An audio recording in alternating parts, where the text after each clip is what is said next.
તમે મસાલો કેમ ખાવ છો?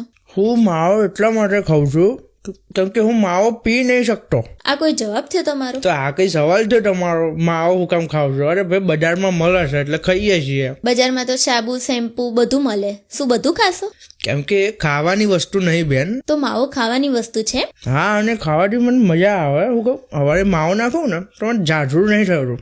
ચા પીવાવાળાને ચા બંધ કરવાનું કહો તો જાજરૂનું બહાનું આપે. સિગરેટ પીવાવાળાને સિગરેટ બંધ કરવાનું કહો તો એ જાજરૂનું બહાનું આપે. મસાલા ખાવાવાળાને મસાલા બંધ કરવાનું કહો તો એ જાજરૂનું બહાનું આપે. આ બધા આદત ના છોડવાના બહાના છે. સવારે ઉઠીને 1 લોટો પાણી પી લે તો એ જાજરૂ તો થશે જ ને. પણ બેન, ખેતરમાં લઈ જવા માટે મારા જોડે એક જ લોટો છે. હવે એ પી જાઉં તો હું ખેતર પર જાતના પટ્ટાથી સાફ કરું?